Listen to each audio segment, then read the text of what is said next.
Dans la mosquée centrale, l'ancienne mosquée centrale, nous avons pu assister donc à une séance de prière avec nos sœurs, nos femmes, nos mamans, et qui se sont engagées véritablement pour soutenir donc notre duo, le duo Talon Talata.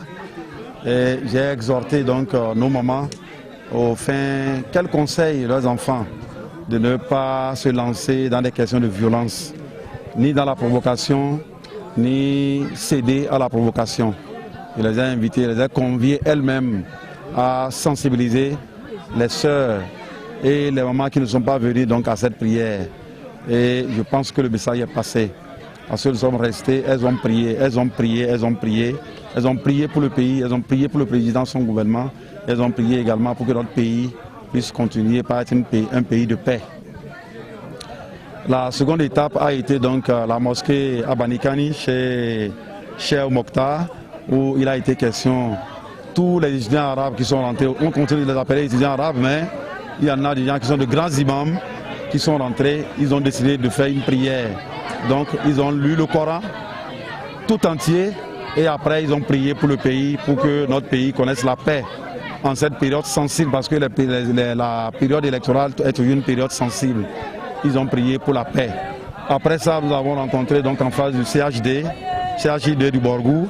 Nous avons rencontré à la fois ce qu'on appelle les taxis motos et quelques conducteurs de véhicules, ainsi que les revendeuses qui sont au niveau de ces gares routières.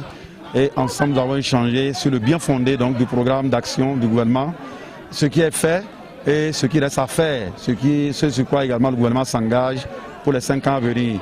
Et donc, qui a pas meilleur choix en dehors du choix Talon Talata. Et c'est la même chose que nous avons eu à faire donc, au quartier Wadata, Lagifarani. Et c'est ce que nous avons fait également avec les jeunes, les femmes, les sportifs qui sont tous venus. Le message a été le même. D'abord la sensibilisation pour la paix. Parce que sans la paix, on ne peut rien faire de durable. Et c'est surtout à la jeunesse que nous avons adressé ce message de paix, de sensibilisation pour qu'elle ne cède pas aux provocations, ni participer donc à des actes de vandalisme, de violence pendant cette campagne ou le jour de l'élection. Après ça, nous sommes ici où nous allons boucler donc notre journée avec les populations du quartier Lagifarani Petit Père Nord. Ici à Petit Père Sud, nous sommes à Petit Père Nord. Et ici également, le message a été le même. La question du sous-emploi, la question de l'emploi des jeunes, on a parcouru ça ensemble avec les parents qui sont venus.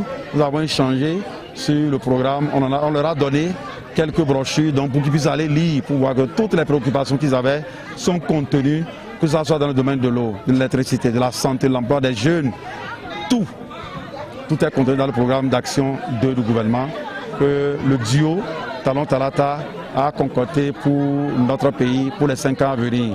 Nous leur demandons seulement un seul axe ce dimanche, de faire confiance à ce duo Talon Talata et de voter donc massivement dans la paix, dans la tranquillité et dans la quiétude totale donc ce 11 avril 2021 pour que nous puissions assurer donc un chaos retentissant pour notre duo afin que la machine de développement qui a démarré depuis 2016 ne s'estompe pas. Voilà donc essentiellement ce que nous avons fait dans cette journée. Cap est mis donc sur demain et les autres jours à venir par la grâce de Dieu jusqu'au vendredi 9 avril prochain. Merci beaucoup.